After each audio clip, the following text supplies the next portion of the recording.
gonna put this right back into the music AI tool, the same boom, boom, boom, boom, boom. What happens if Haiti meets Brazil? Dude, I have no clue what's about to be spread out. This is what excites me.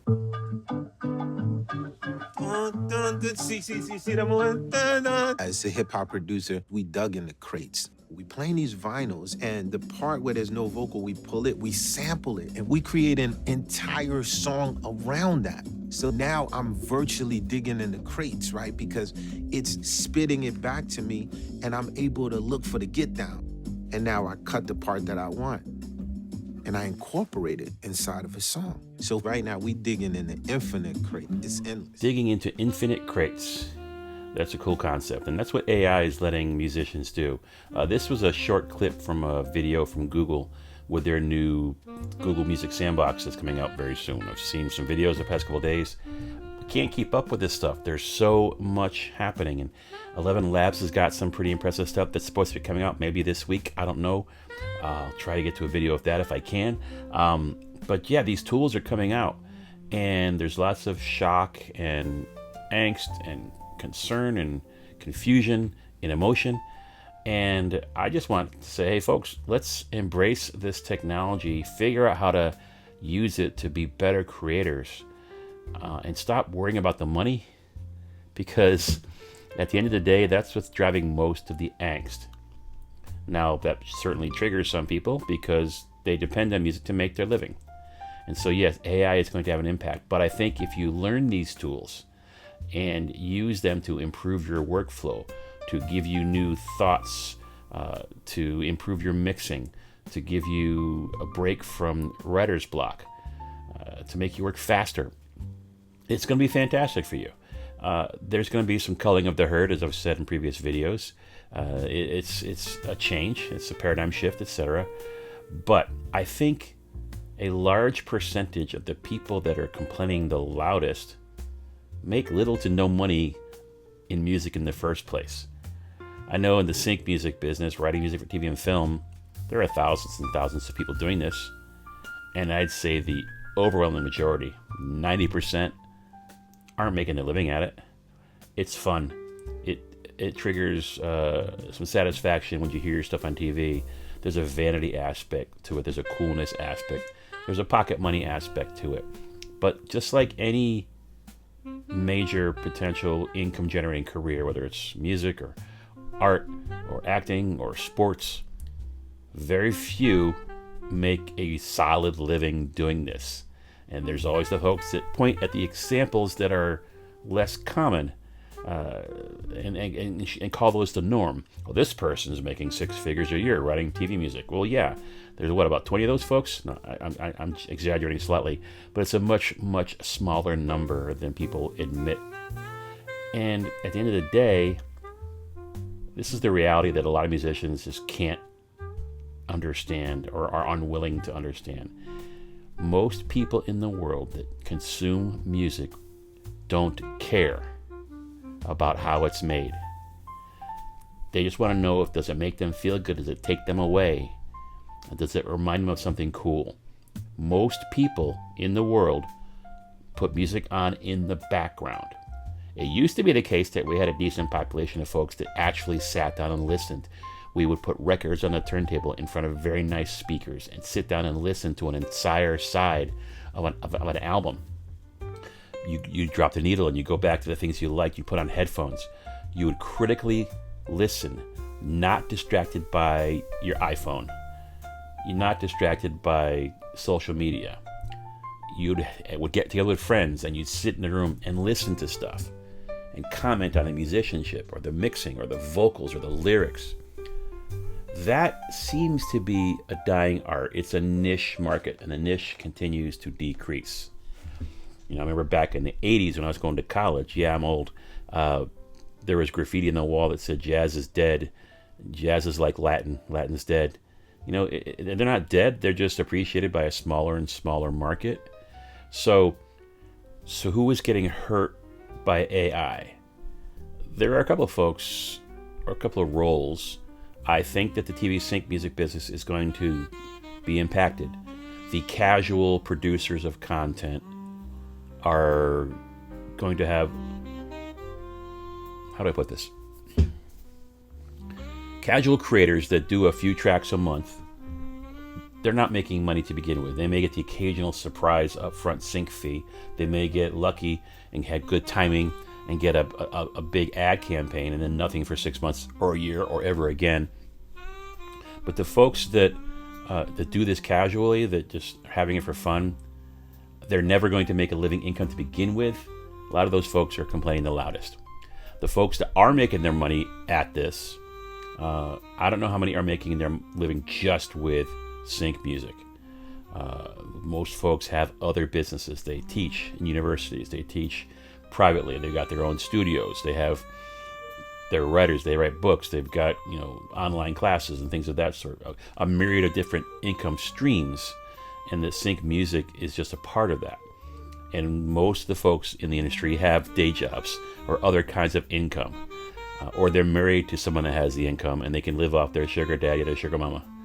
So who is getting hurt? Is it the artists? I mean, and there's different categories out there. You got your creators and you got your artists.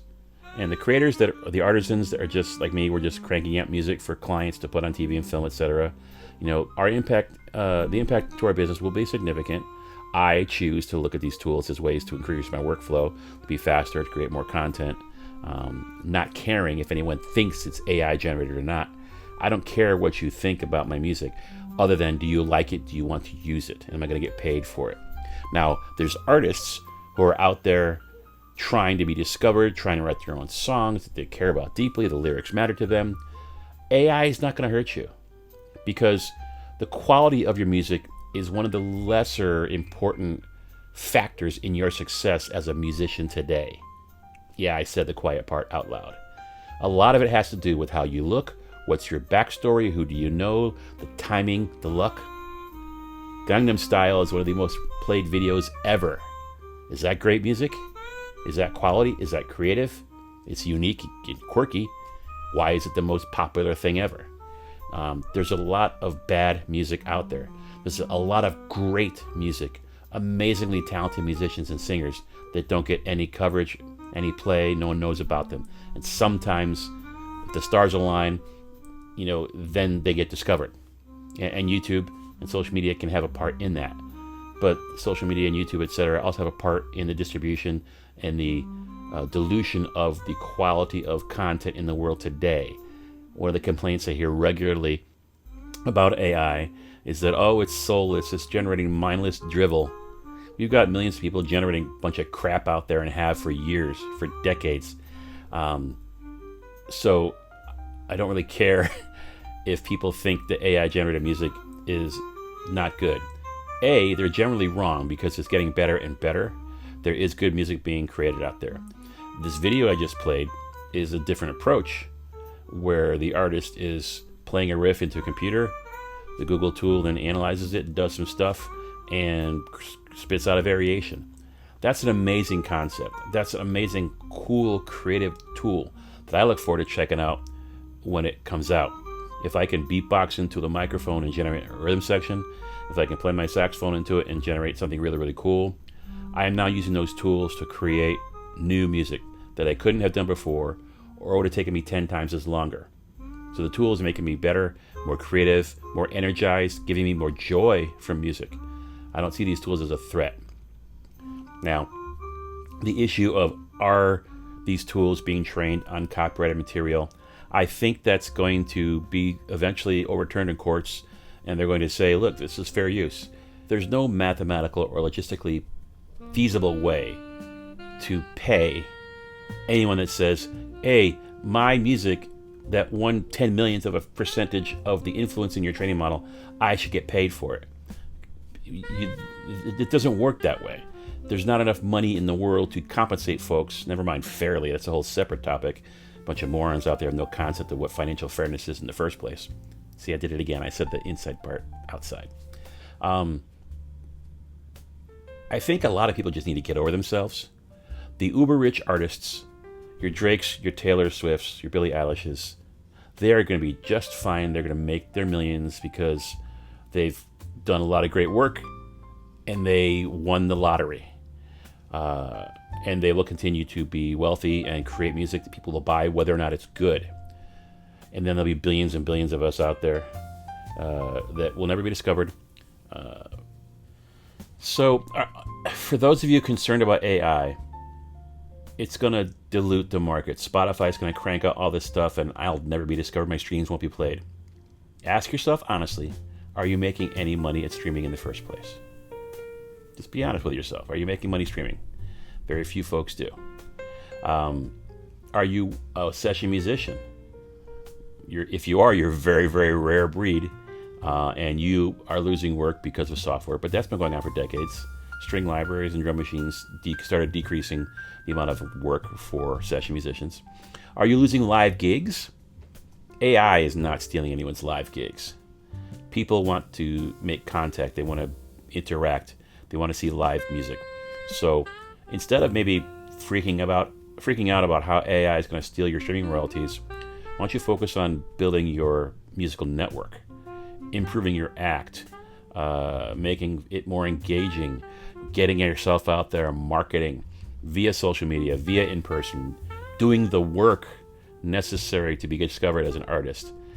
People are always looking for shortcuts, and it's hard work to be discovered. So instead of panicking over AI stealing your job, A, it's not going to, and B, just do some more work. And C, recognize that making a living as an artist in today's world is very, very hard and a freaking privilege if you make it. There's no expectations. Take off the bubble wrap and the foam rubber, and the safety belts and all other crap.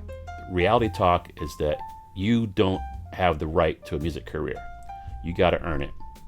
Not everyone gets a trophy in this industry. And a lot of times they hand out trophies to people that suck. And that's another realistic thing you got to deal with. So quit the whining. Work on hustling. Get out and do live gigs. Find places you can play. Find collaborators to work with. Find folks that know how to use social media. Find folks that know how to network. Go to events. Go to gigs. Meet people. Talk to musicians during breaks. Network. And then sell merch. You're going to make more money selling merch than you will in streaming. Is it work? Yeah, it's work. But you need to get out there and do the work and stop expecting that you're going to just make it because you really, really want it. And again, folks complaining about this, are you making any money? Are you paying your bills in the music world? If you're not, stop worrying about AI stealing your gigs, because you don't have any gigs to be stolen when you really look at yourself in the mirror. Now, I was watching a podcast the other day, a music lawyer, musician, female singer, really cool music. She's got a growing, popular podcast, and she's been interviewed here or there. And I forget the guy that she was talking to, but they mentioned the statistic that 800,000 tracks a day being generated by Suno. And then the conversation went into, oh my God, all that being absorbed into the system? No, it's not. Let's be realistic and take a step back, drop the emotion for just a second. If there's 800,000 songs being generated every day at Suno, first of all, they're not songs. That means people are clicking the button 400,000 times, because you get 2 tracks every time you click it, and it's generating a 1 minute to 2 minute thing. Is that a complete song? No. Is it any good? Maybe. Does it suck? Maybe. So people are pushing the button. They're trying stuff out. Basically, that 800,000 number is a statistic about clicks. How many folks are curiously checking out Suno to see what it can do? A more interesting statistic would be how many times have files been downloaded? Or even better, how many times have people clicked on the extend button to make that 1 or 2 minute long thing longer? And then correlate that with how many of those were then downloaded, because that's what it takes to start ingesting music into the system. So is it a big number? It's probably still a big number, recognizing that there are about 100,000 tracks a day, maybe it's 120,000 tracks a day being uploaded to streaming services, regardless of Suno. So let's say that if you do all the math and who's actually ingesting stuff in this system from Suno is another 100,000. Is it any good? Is it going to make it harder to find you? Maybe. Is it bad? does that make your good music stick out? Now, let's not pretend we have any control over what sticks out. We've had no control over Google's algorithms or YouTube's algorithms or Spotify's algorithms. They decide what goes where. Is it based on fairness? Absolutely not. It's based on money. It's based on power. It's based on control. All you should really be worrying about is creating music for the right reasons that make you happy, that give you joy. If you're doing it to create money, treat it like a business and work smarter. And I think working smarter includes leveraging these AI tools. If you're doing it for fun, you've got nothing to worry about. AI is going to give you a bunch of really cool things to make it more fun for you to create music. If you want to get into music and make money, or if you're later in your career and you want to try this TV sync business to make some extra cash, just stop. It's a long slog, a slow motion, fickle, subjective industry where it takes a lot of time to make any kind of countable money that matters more than buying a coffee every now and then. Creators will always exist, and there will always be audiences to listen to them. Good music attracts people. Good musicians attract other good musicians. And remember, at the end of the day, as creatives, we're creating a product we hope people like. But in the case of music, a lot of folks are just putting on streaming in the background so they can study, or so they can work, or so they can relax, or escape, or unwind, or meditate, or pray, or whatever. They don't care how it's made. They care how it makes them feel. Composers are a niche market. Audiophiles, those of us that really, really care about the quality of the sound and listen to every aspect in headphones or in front of great speakers, who actually sit undisturbed and listen to music critically. We are a super niche. Figure out how to have fun with these tools.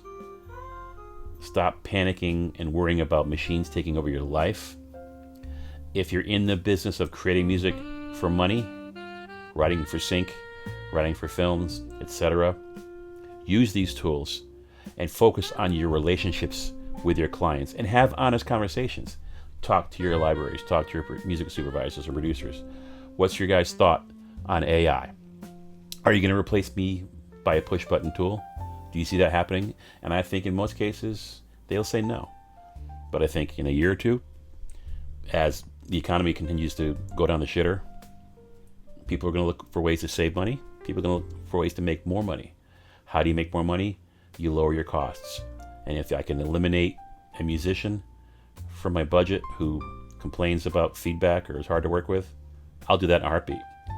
But if I've got a musician I work with that's a joy to work with, that understands my feedback, that finishes my sentences, that knows what I mean, I'm not going to replace them. I'm going to use them even more and more. And I may ask that musician, hey man, can you help me? I mean, let's say the courts go ahead and say open source, fair use, we're good to go, no copyright infringement. Can you, as a musician, help me as a music editor find quality AI generated stuff? And you become that resource. Be useful. Be a good artisan, a good client, a good servant. And if you're creative, use these tools to make your stuff better, more interesting, to work faster. Use these tools to help yourself get a bigger audience. At the end of the day, just let's not freak out about the world ending musically. I think we're at the beginning of something really, really cool. And that's the end of my rant. I had no agenda. I just wanted to see where this went. Thank you so much for watching. Now go make something great.